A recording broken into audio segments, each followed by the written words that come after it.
believe in Rick and Morty, and I sure do believe in Spider-Verse. Society is crumbling, and it is up to us to fix it. And if we don't fix it, society is going to crumble so far. So I don't know what to say other than stupid bad. I hate Spider-Man. Fucking idiots. Incels, misogynist, not fucking fun. Stop saying it's tough. Literally nothing fucking. Don't hear it, trolls. Punk revolution.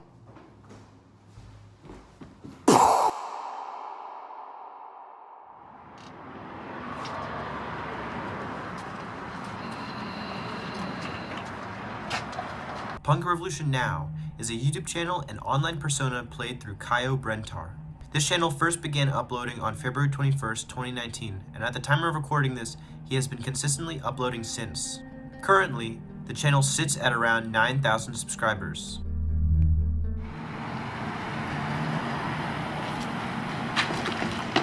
The channel discusses music, philosophy, current events, and politics. Despite these typically serious topics, Punk Revolution Now blurs the lines between sincerity and satire through over-the-top rants, extravagant naivety, strange videos, and various obsessions. Reoccurring obsessions beyond just music include but are not limited to Soylent, Anthony Fantano, Reddit, and atheism.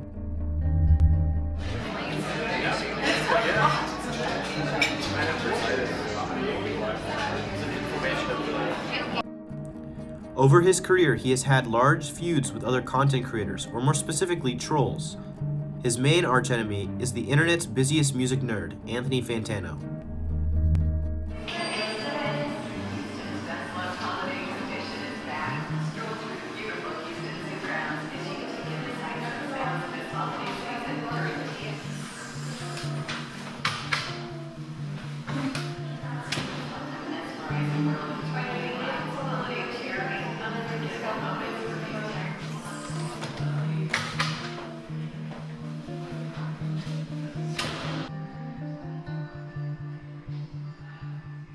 Punk Revolution Now is also very active on Instagram. He currently has 30,000 followers and posts about 2 to 3 times every day. Every post plays further into his character, being just as absurd as his YouTube videos. He is also currently dating Sophie, or Joan of Arca, who has 186,000 followers on Instagram. Lastly, Kaio is also a musician. He was the guitarist of Died and is now part of a project called Fireman and has been since 2016.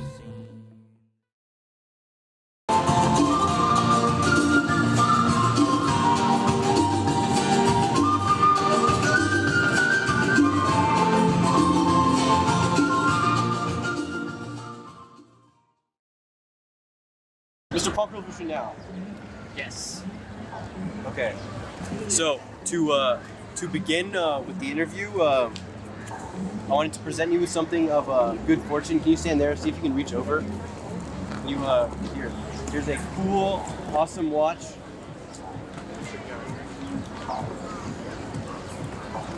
Hey, give me that watch! No! Shoot, dude. Sorry. Wow. Does that happen often here? No, not really. That was the first time I've ever seen anything like that happen in my life. Okay, we shall begin with the interview. 1 second.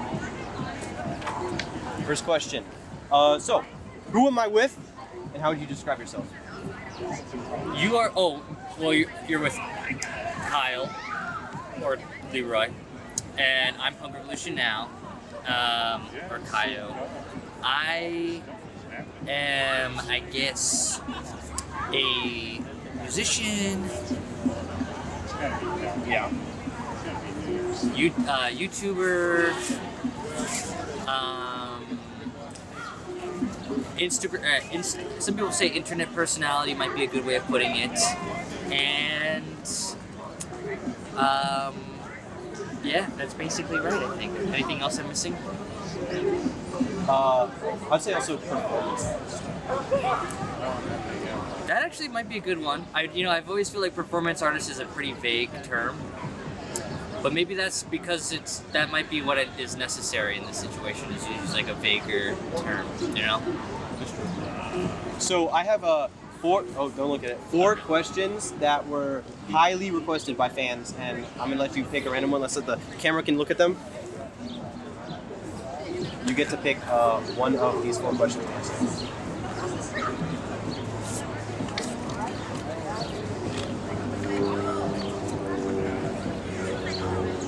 What's your favorite color? Oh, probably red. It changes a lot over time. Sometimes it's orange, sometimes it's yellow. I think red though, because I like how red is a very bold color. I feel like it's a very emotional color. I also like blue. I like all the colors, but I think red is the key. Yeah, I was imagining you was kind of red. Wow. Okay. What were your goals and expectations starting your YouTube channel? Because, like 2, 3, 4 years ago, you'd upload like every single day, like an extreme amount, even if it was just like a 1-second video or so. What were your goals and stuff? When I first started my YouTube channel, it was really just as something for myself to do, and it was kind of just like something I only shared with like a few friends, and it was kind of like I felt like it was actually a very therapeutic thing for me. Like as a musician, I was playing a guitar in the band died, and that was really, really important to me. And one thing about being a musician is that it takes like a year and a half, 2 years in between each release. So it's a lot of work, but your like output is very like slow. It's like one big thing in between long periods of time. And I wanted some other medium to be able to just express myself, and that was kind of where it started. I was honestly having a very rough time when I first started a YouTube channel, but once I started getting going, and it was a lot of fun for me, and like a character kind of came out of it sort of organically, and then it became a little bit like OMG, like there are actually strangers who are subscribing and watching and following, and it was like, woo! Let's see. Just kind of like, it became kind of like, let's just kind of see what happens. Like this is kind of something is happening from me doing this, so I'm just gonna keep going and just kind of see what happens. And how did you fit your daily like upload schedule into your life? I know one of your early videos you say like, I have to do this right before my roommates get here. It's honestly a blur for me, because I did start my YouTube channel before COVID, so I was like doing life stuff, working and everything like that, and then it was honestly it was kind of nice because a lot of the videos I was doing was just like talking about music, so it was easy because like listening to music is one of those things you could just kind of do throughout the day, and I would be like plotting and planning through my head what I wanted to say, and then I'd get home, and especially early on when I was doing these videos, a lot of these videos were just like shot on my iPhone and it's like a selfie. So like it really only took like 3 minutes to shoot a video, and that was like really, really like low effort, really easy. And then when COVID hit, that's when I like started kind of putting a little bit more effort into my editing, a little bit more effort into like how I'm filming stuff, and just like the COVID thing was like a great opportunity for me to like experiment with that. And it's always evolving, like at this point now I'm doing more than just the YouTube things.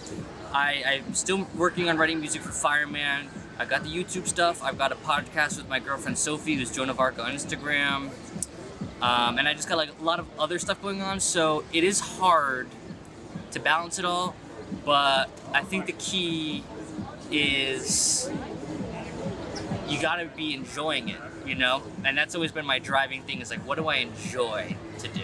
And that's really just it just goes from there. How much of your online presence is an extension of yourself, or rather like a satire of what you see or pop culture in general?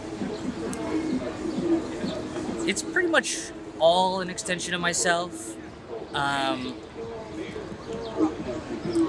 mean, like the Punk Revolution Now character is someone who loves music. I love music. Is someone who is into like left-wing politics. I'm into left-wing politics, and is someone who generally has good intentions, which I think I do. So, you know, that's I think why I've been able to just do it so seamlessly. It's like I don't have to think about what would Punk Revolution Now say or do. It's just kind of like I just kind of do it. How have your approach to videos changed as like, especially how like the internet's changed? Have you like, has your character morphed significantly, or have your ideas on what to make changed significantly in like the last 4 years or so years? Definitely, very much so. The YouTube algorithm is very, very much deterministic in what videos get a lot of views. And the YouTube algorithm likes videos that are a bit longer, like 9 minutes, 10 minutes, 15 minutes longer, and just basically likes YouTubers who just go nuts uploading a ton of content. So, you know, early on, I was doing like a ton of content for sure, and that might have been helpful, but you know, like a lot of my videos that have gotten like the most views, like 50,000, 60,000 views, are videos where I'm like explaining one specific topic for like 10, 11, 12 minutes, which is very different than like my early stuff. And I found that so frustrating because I actually prefer the like kind of more random, crazy, like 2-minute videos because it's easier, it's more fun. Right? Like doing a video essay is like work, you know what I mean? But it's also like clearly what the YouTube algorithm like determines that. And so I'm kind of stuck here where I don't want to just do videos according to what the YouTube algorithm makes. And I'm not going to do that because like I'm only going to do what I want to do, because if I start just becoming a generic YouTuber who does, you know, video essays, that's going to be really annoying. So, I don't know, it's kind of a balancing act of just making sure I'm doing what I want to do, but I have to just kind of remember, like, if I'm going to do a goofy 2-minute, 3-minute long video, that is going to get 500 views, 1,000 views max, and I'm going to be content with that. And then also, you know, I have had an increasing kind of like, one thing I'm also noticing too is a lot of people really like the comedy stuff. And just me doing like random bits and skits and talking about random things. And that's not really that's maybe completely unrelated to my music or anything music related. And music is my passion. I'm going to do a lot of music stuff, but I feel like just kind of just seeing where this kind of project has gone, it's also let me experiment a bit with like, what if I just sit down and just do sheerly comedy videos? And that's something I wasn't really too expecting to do. But you know, it's just kind of like I said, like I feel like there's all these different variables, and I always just try to use like what I enjoy as my compass, you know? Because it's so easy to be like, oh, I want to do this so I can get bigger, or I want to do this so I can advance my career this way or whatever. And I'm just like, that is against the ethos of the punk revolution to let metrics guide you. You know what I mean? Do you have any direct influences or inspirations specifically for some of your really absurdist specific things, like your ASMR, like atheist doctor, or the stuff you say like vegan Zaza soy pie, or Heiney Hole, or your tweets in general? Yes, I have a number of influences for sure. So strictly with the YouTube aspect, on YouTube, really inspired by Joey's World Tour, the fantastic food reviewer that it's just such simple videos, but I think he's just a great character. I don't like that he's a Trump supporter. That's a little unfortunate piece of lore. Doesn't matter. I like his personality. He's very funny, and I like how he just approaches just kind of like making content. And then in terms of my sense of humor, I grew up watching Tim and Eric Awesome Show. I actually just a couple weeks ago, believe it or not, got to meet Tim Heidecker in person, and we were sitting on a couch hanging out, and it was really, really cool because he was doing a comedy set, and he said that he just kind of makes up his set literally right before he goes on stage, and he was asking us all these questions about candy or whatever backstage.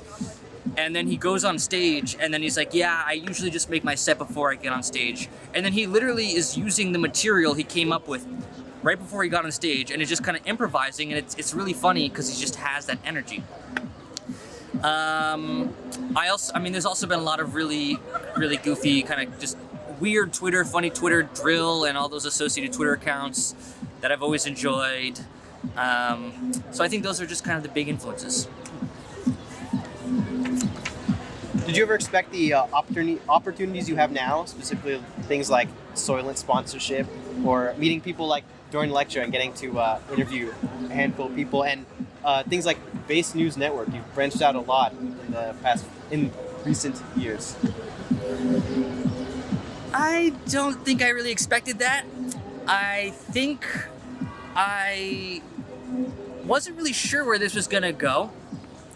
I always knew there was a wide range of possibilities, because with the internet, you never know when something's just gonna take off. So I kind of saw 2 years into my YouTube channel that there was like momentum. So if you told me 2 years ago that 2 years later I would have 100,000 subscribers, I wouldn't be surprised. I don't have 100,000. I have 8,000. But if you would have told, it's like, so like I just kind of like knew the variable of outcomes is very wide. So I kind of knew that, but I really did not expect me to get so big on Instagram.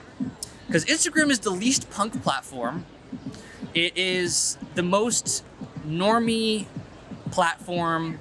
The music discussions on Instagram are trash. And I really love YouTube and I really love Twitter. But I think just the thing with the Instagram, there's two reasons, obviously. One is just I think that there was like an untapped demand on Instagram for like my sense of humor and like my kind of approach to social media. So when I started posting Instagram, it was literally like, I'm just basically posting with like zero effort on Instagram, just so I can have a presence there to help funnel people to my YouTube channel. And then my Instagram is now by far my biggest platform. And that was already kind of organically happening, but obviously me and Sophie, who's Joan of Arca on Instagram, she has over 180,000 followers on Instagram. Once we started dating, and she was posting about Punk Revolution Now a lot before we even met in person, because she was a fan. That obviously has helped a lot with my Instagram stuff, and it's still kind of I still kind of feel the same as I do 2 years ago, where it's like I have no clue where I'm going with this, why I'm doing the things I'm doing. I'm just trying to, just like I said, just with all the different possibilities, just let what I enjoy be my moral compass. So you and Sophie, or Joan of Arca, form a bit of an internet power couple. Has this influenced you as a content creator at all? Yes, definitely. I really, really love Sophie a lot. So, so I'd say she is a huge Punk Revolution Now fan. She loves Punk Revolution Now. She loves all my videos and everything. So that is such an exciting motivator for me to keep going with it. It's so nice when you have a partner who you can kind of bounce ideas off of. So she's definitely in the background influencing a lot of the stuff I do. And she also has a very, very different audience than I do. There's definitely an overlap. But her audience is more, it's more like younger women and like teenage girls who are into like RuPaul's Drag Race and stuff like that.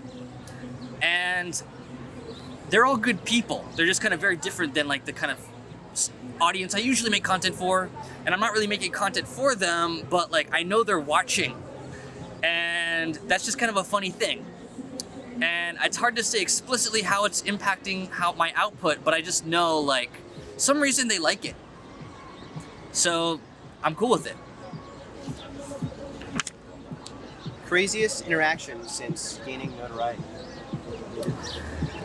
Well, I think the most intense interaction was with Negative XP, because the Anthony Fantano stuff is crazy too. But with Negative XP, Negative XP's fan base are just losers who are alt-right on 4chan. And when that's your life, you really have nothing to live for other than trashing other people on the internet. Like that's your whole life, and that's Negative XP's audience. So me poking the bear of Negative XP, that was like a hornet's nest of insane, crazy, freaky alt-right weirdos who just were full of hatred towards me. And it was so funny because I think a lot of people will be scared when you have a bunch of neo-Nazi people on the internet angry at you. But I just know that they're all a bunch of 13-year-old idiots. So it was kind of fun, like, because I was like continuing to instigate them and get them riled up, and they were getting more and more vile and violent and hateful towards me. And it's just kind of like, this is awesome. Like, I'm angering a bunch of Nazis on the internet. And Negative XP also tried his best to like quote tweet, dunk on me all this time. And he was just kind of digging his own grave because it's just so obvious that he's an idiot and his fan base is stupid. So it's so easy. Just like he sets himself up by saying something stupid. And then so then it got to the point where, like, I think he actually got his feelings hurt by it. He blocked me on Twitter, and now he's not even making music anymore. So it's kind of like I feel like I destroyed him. I would agree. No, it's actually kind of funny. I first found you because me and my friends, because we were looking up Negative XP stuff to see if anyone said anything bad about him. We were trying to find something, and I found one of your videos talking about him. And I remember, like, yeah, people in the comments were like dunking on you and stuff. So I'd like, my friends would comment like, oh, speak your truth. Thank you. Yeah, that was so, and that's exactly what I was saying. Like, that video gets a ton of dislikes, a ton of people like these are literal 13-year-olds in the comments who are using like offensive slurs and stuff like that, thinking they're doing something, not realizing that I'm having the time of my life knowing that I pissed off a bunch of alt-right 13-year-olds. And I think at the end of the day, like Negative XP's legacy is literally going to be one of, he's literally the most pathetic musician you could possibly concoct. Truth. How can punks like us or people watching aid in the revolution in real life, like rebelling to Pitchfork and other big music authorities? I think we've already made some pretty good progress.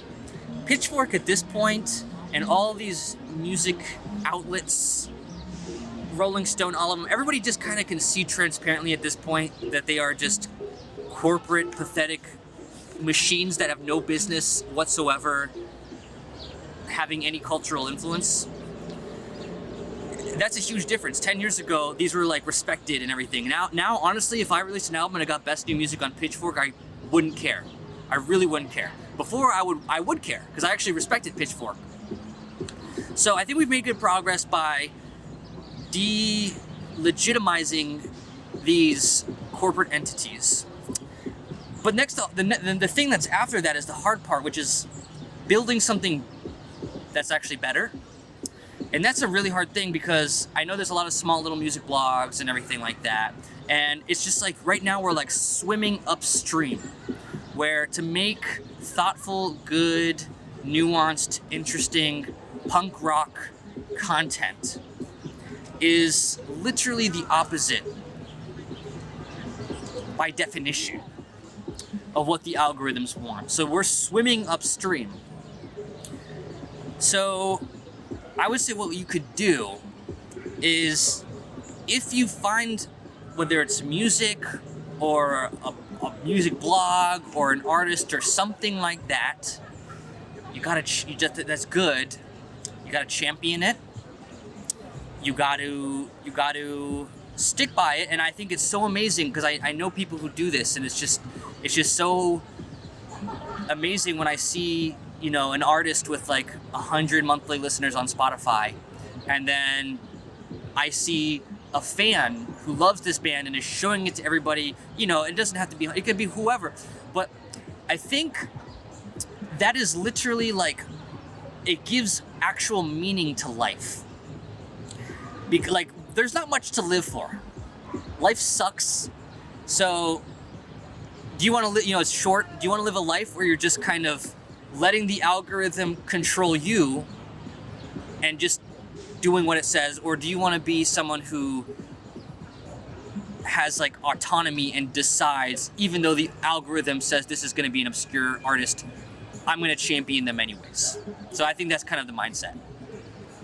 I know you just touched on this a bit with the previous question, but to get a really direct answer, do you think on your time on the internet and YouTube and Instagram, the punk revolution has so far been successful? I think more so than I thought it would be. In terms of, well, I think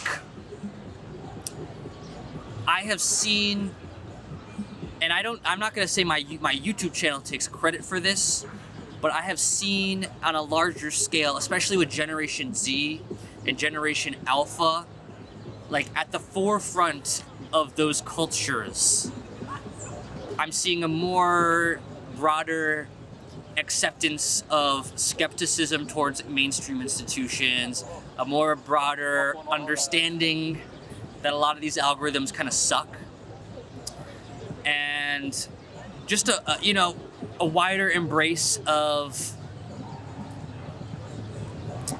more experimental art. But I would say, even though I think I'm kind of happy kind of seeing that with where the culture has kind of gone, what I still am not really seeing is, like, I'm not seeing right now, to be honest, like, looking at the music output in the past, like, few years, there's obviously a lot of really cool music going on, but I'm not, like, thinking, oh my god, we're living in a renaissance of, like, the best music and best art output of all time. Like, I think we're not there yet. Like, I think that's, like, the final sign of a successful punk revolution is we're seeing, like, just all these incredible artists thriving, and there's a lot of cool bands out there, for sure, and a lot of cool art, but I'm not seeing it as, like, we're living in a golden age of amazing punk music and amazing punk art. Kyle, do you have the gum? The gum? Yeah, I do.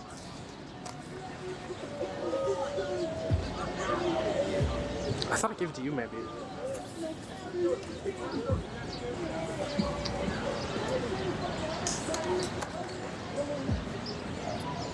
I don't think I have it on me. What? We may not have it on us, but we spotted today at the gas station the bubble gum with the duck with the nose ring that is joining the punk. Oh! Found Yes. What do you think of the? I think this shows your cultural influence that the bubble yum duck has joined the punk revolution. Any comments? I was so happy when I saw that. I like to believe deep down that maybe someone who watched my video knows someone who works at Bubblegum and decided to, like, be like, you should do a punk duck. It's entirely possible. I don't know for sure, but yes, I think it's cool. I think we all need to just to keep life a little interesting. If you're selling bubblegum with a duck on it, make the duck punk. Because that's a better society. That's just a direct improvement. So yes, I was very happy about that. Are you involved in the New York punk scene, the punk scene here? Not as much as I used to be. I still sometimes will go to shows. I try to support. There's been, especially when, like, Died was playing regularly. Very much so, very involved. I still, like, know a lot of those guys. So I'm, like, not as involved. I think also with COVID, lots of shows kind of got messed up, lots of bands disintegrated, and a lot of new bands have formed. So I wouldn't say I'm super directly involved in the DIY punk scene, but I, like, know the spots. I know some of the people. So it's, like, not just a little bit, Any specific bands that you would like to shout out? Well, let's see here. There's a new screamo band in New York called Olth, O-L-T-H, that I recently found that's really cool. My friend plays in a band called You Bet, which is in the well, they're not really punk, but they're like a cool, like, up-and-coming New York band that plays. To me, it sounds a little bit like Blonde Redhead. My friend has a project called Dollar Tree that I think is super cool. It's, like, kind of experimental shoegaze. So just like there's a bunch of just little projects out there that I think are super cool. Those are just a few off the top of my head. I don't really have too many prepared though. Yeah. That's cool. Yeah, whatever. Hey, on the spot's a big thing. Yeah. Can you skank or two-step? Are those dances? Yes. I don't. Well, I probably could if I knew how to do them. Is two-step like? I could give a demonstration if you would like. I would like to see it. So two-step is a hardcore move, and it's really simple. You just bounce 2 times on one foot, bounce 2 times on the other, and you alternate them like this. It looks like the opposite of jerking, Yeah. except it's like that, right? That was really good. Skanking is like the precursor to everything, and it's like for ska music and stuff. It's pretty much like the same thing, except you swing your arms like it's the circle jerks guy. It's like that. So it's hard to do with the back on. Gotcha. See, I knew those dances. I just didn't know what they were called. Now I know. Skanking. That one looks a little harder. So it's like, wait, that's like that. Yeah.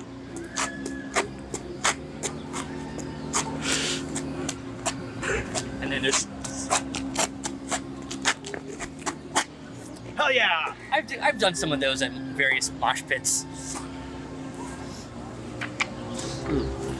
Could I ask about your feminist liberal agenda? Of course. What is your favorite feminist? Me. Excellent answer.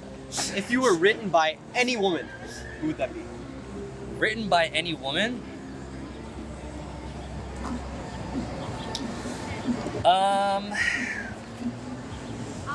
Doesn't have to be an author.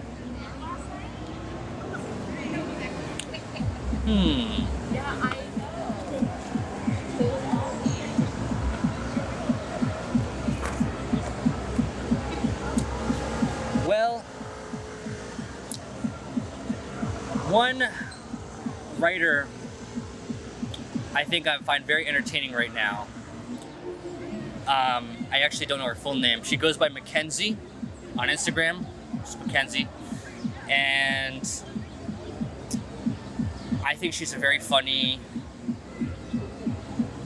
like a very, very funny personality, and is a very creative writer. And I feel like she would write, I feel like she would write me in a book, if she had to write a book about me. I don't think she should. But if she had to write a book about me, it would be me in high school, up to some really funny antics. And it would be a classic young adult book that maybe middle schoolers would like. Are you a top or bottom? Well, I think probably a top. Well, I'm not gay, so that's the thing. Is like I don't really know. I don't know. Because the thing is like statistically, my understanding is that like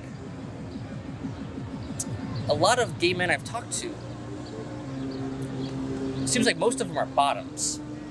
So I think it just would be realistically, if I were born gay, just like statistically, I'd probably be a bottom.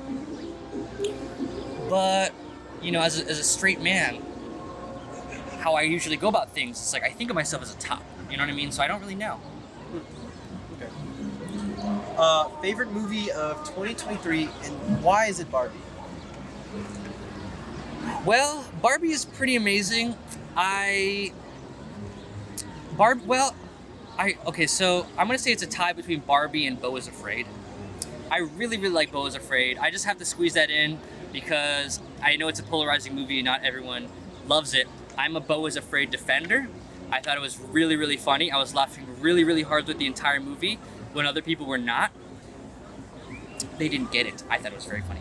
But Barbie, I feel like Barbie had well, first off, Barbie was really funny too. And I feel like Barbie had a lot of things to just kind of chew on and think about in a way that was like wholesome and pleasant. It was just a very stimulating movie, visually, humor, philosophically. It was just a lot. And I feel like it was kind of ambitious to take on all those things. And I appreciate when a movie is ambitious, and I really appreciate when it's ambitious and I feel like it executes those ambitions successfully. Okay, so these are some rapid fire questions. So I'm just gonna ask like 3 questions almost at the same time. 1 second. How big's your Heiney Hole? Have you seen another Heiney Hole? And if I scream loud enough, will the glass in your Heiney Hole shatter? Big yes, yes. Good to know. How has internet feedback and characters like Sam Hyde, Fantano, and Negative XP, or trolls in general, played in your videos and online presence? I know earlier you talked about the whole Negative XP thing, but in general, how would you say it's changed in your videos?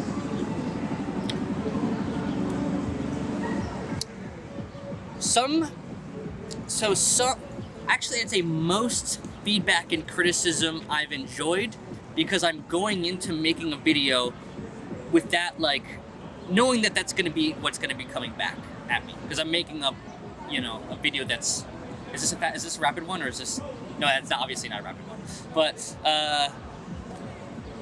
so that's fine. But there's definitely times where I make a video, a review maybe, because I feel like the reviews are a little bit more like I'm trying to do something, you know?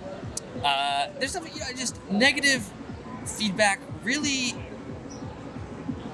it hurts.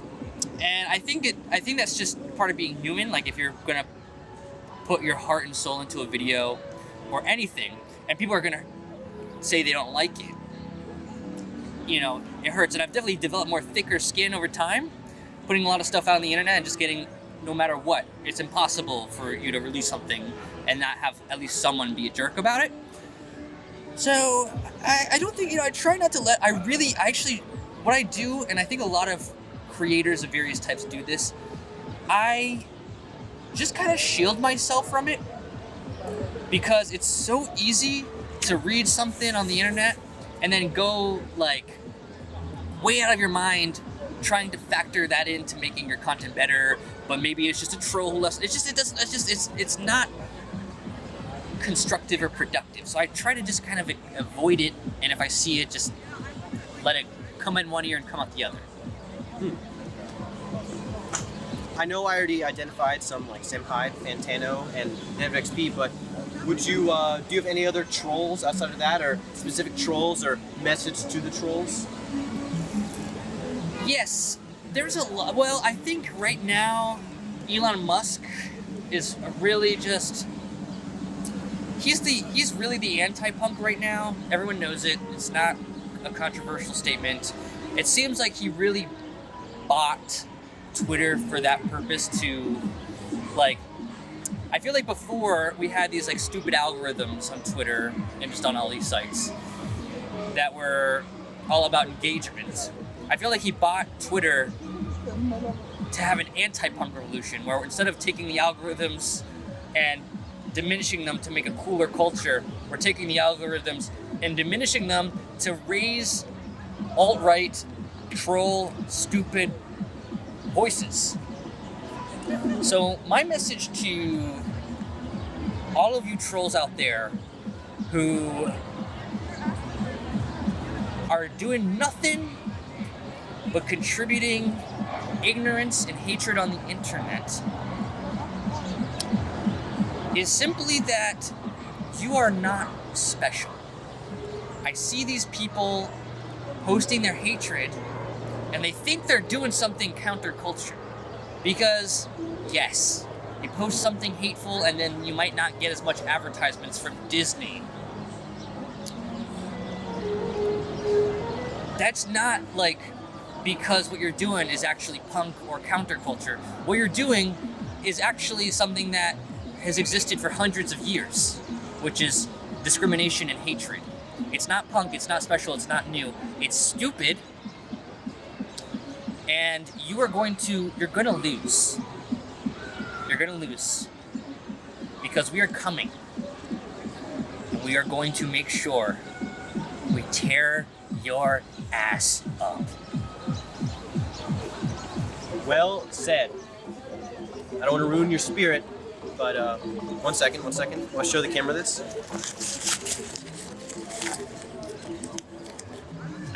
Do you think this man here, I know you said he's dead. Do you think he's had a glow up or glow down? In one second. Before you answer that, hand me the camera.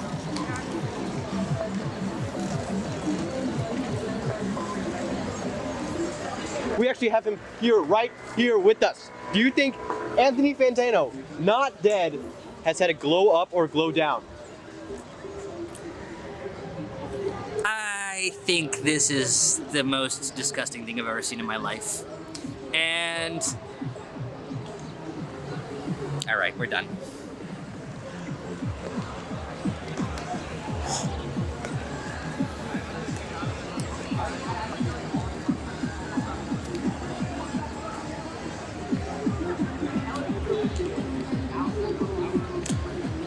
Dude, I think we seriously messed him up. We gotta go get after him. Wait, dude, 1 second. Do you think we could call him like a cat? 1 second. Here, hold the camera. Oh, Mr. Fantano. shit.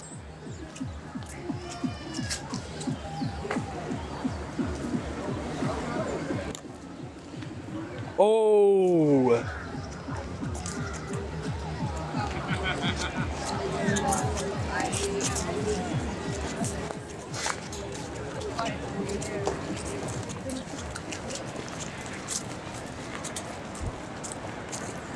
You think this will get his attention?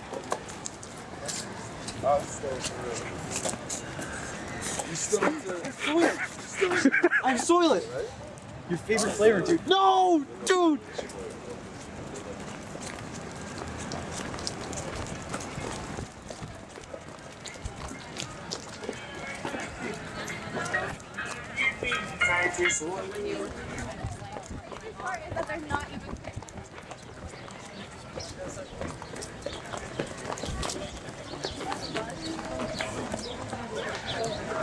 Dude, he's fast. It must be because he drinks so much Soylent. Only people who drink this much Soylent are that fast and strong. He has really pretty eyes. I think we need to drink more Soylent after this.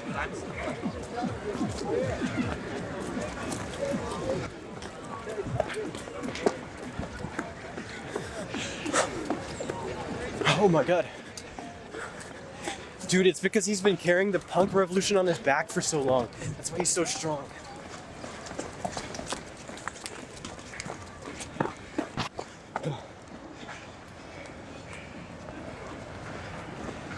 Mr. Punk Revolutionary, you calm down a bit.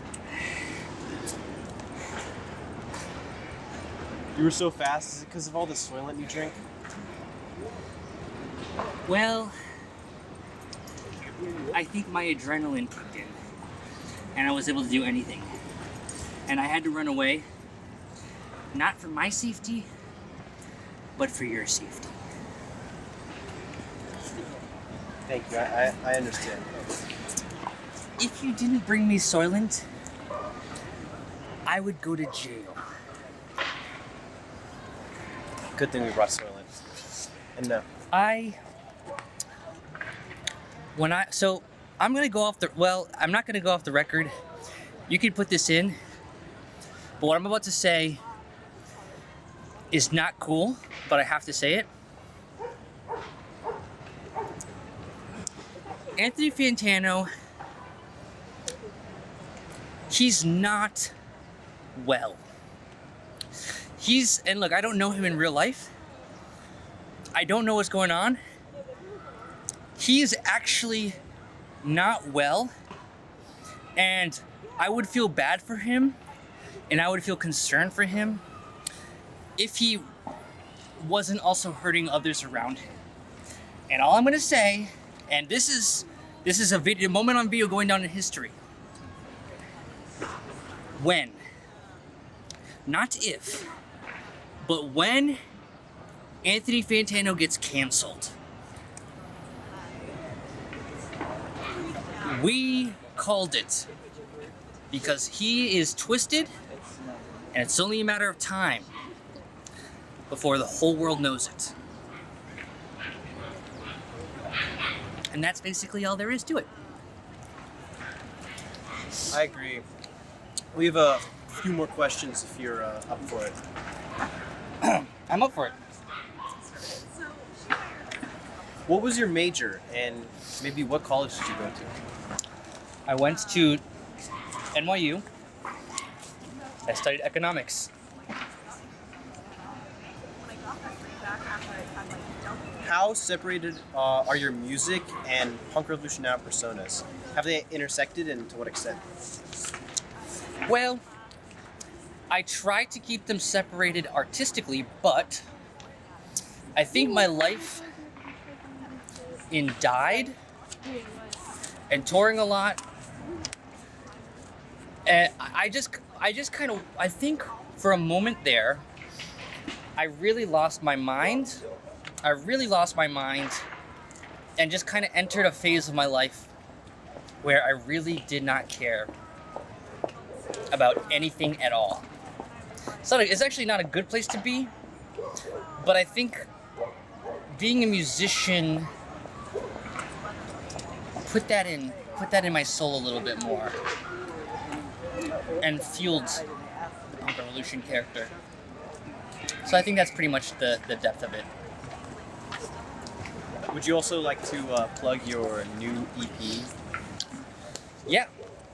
So, my band Fireman, we have a new EP coming out.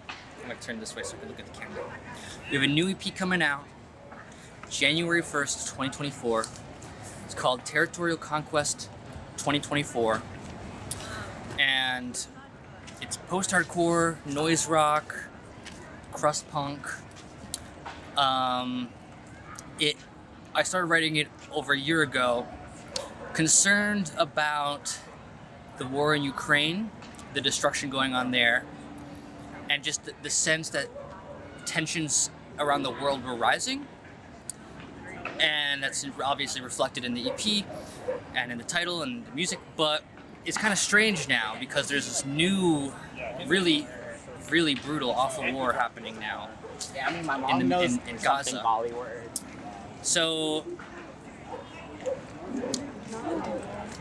it's just something that I think is such an important. It's such an important thing to think about and like reflect on, and I feel like that's kind of one of the things I've kind of talked about in my videos is that like I think a lot of music that comes out right now, indie music, all sort of music, feels a little bit like a vanity project where it's like I'm an indie musician. I like the idea of standing on stage and playing guitar and singing and people looking at me. And I understand if you got money and time, a lot of people are going to want to do that. But, music at the end of the day is art.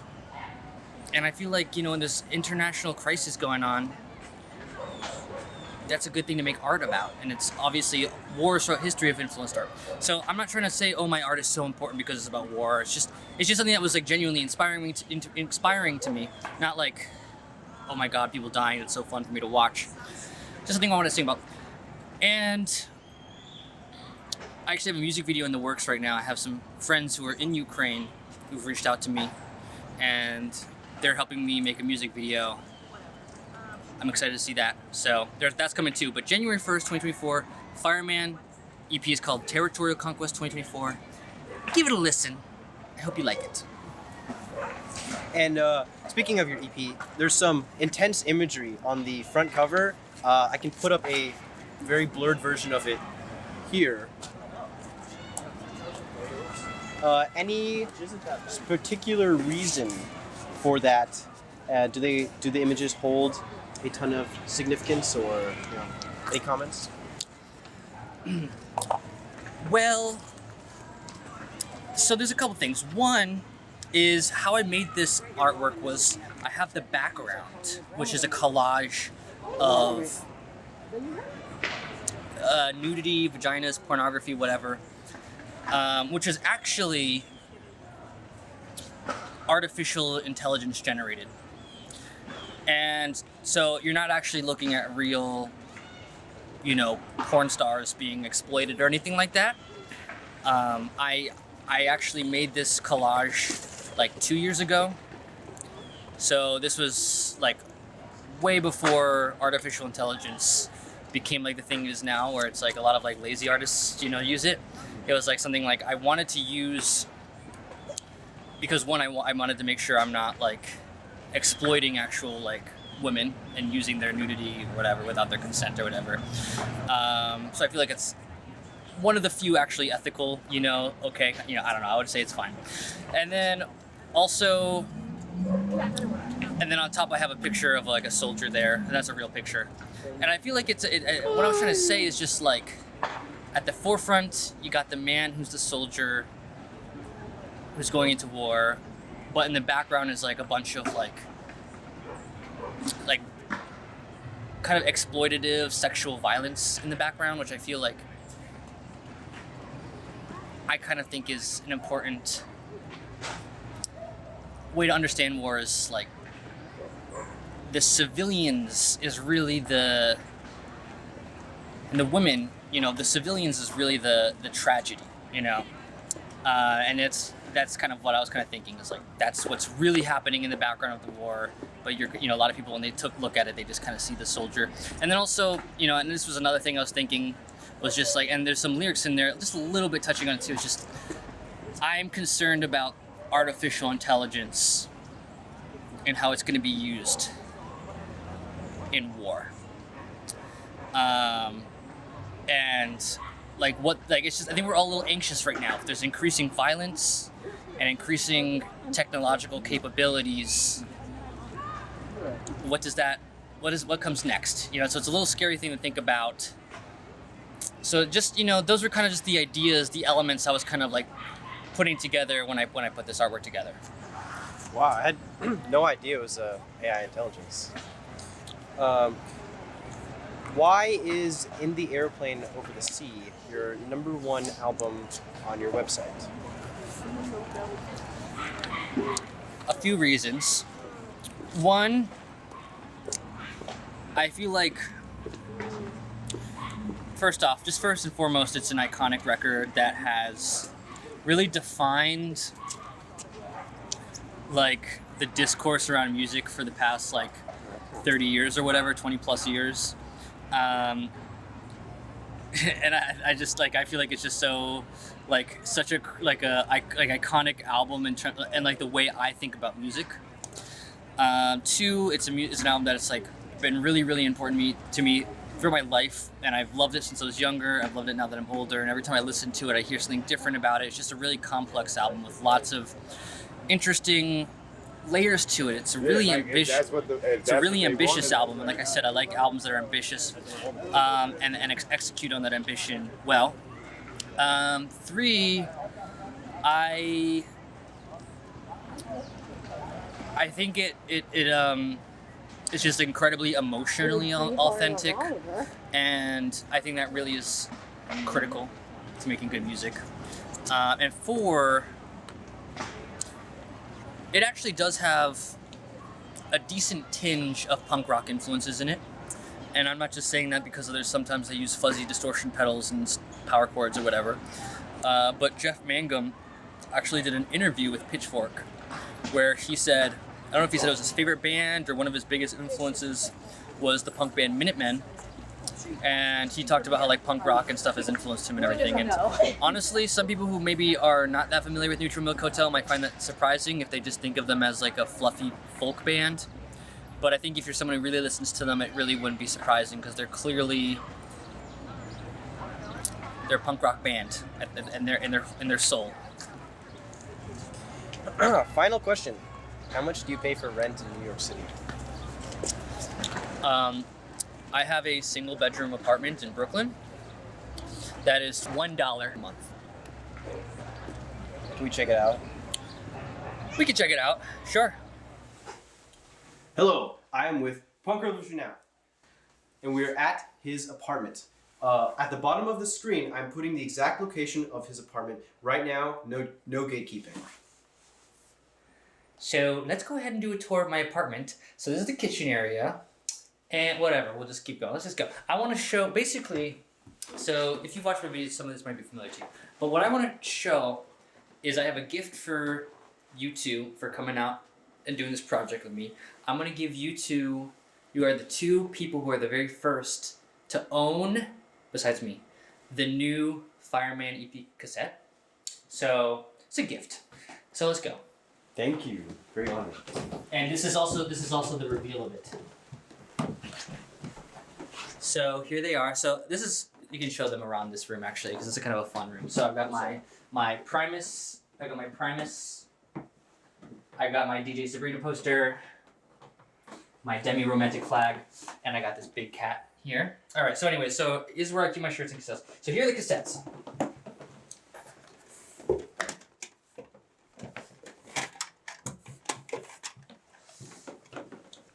One for you, and one for you. Feel free to look through and. Whoa. Thank you. Very honored.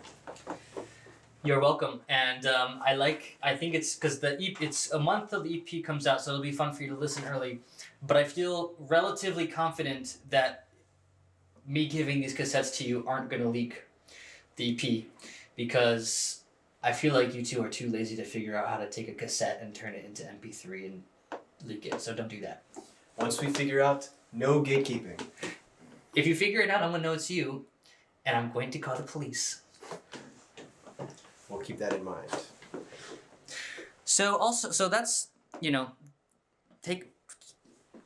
Wait, actually, I'm just gonna show because I think it's kind of cool. So I like the cover is like kind of very colorful, and then the cassette is like the actual cassette itself is like black and white. And what I like about doing cassettes is you can get like designs imprinted on the cassette. So I was very excited about the fact that I was able to do that. So anyways, that's enough of that. I'm just excited because it's always fun to make cassettes. All right, let's go to my room.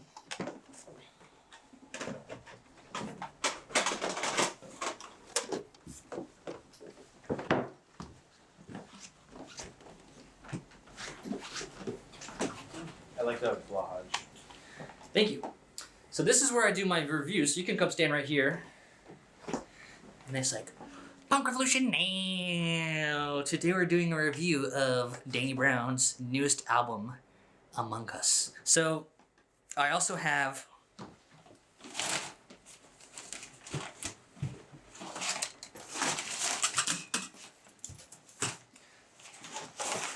when I went and saw Sesame Street, I got a VP bag here. Sesame Street the musical. Lots of great photos. So, this is where the magic happens. Any questions?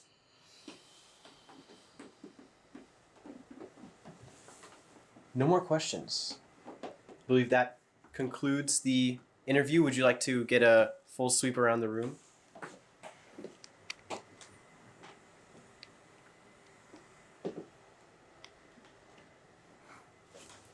That concludes the interview. This has been an interview with Punk Revolution now.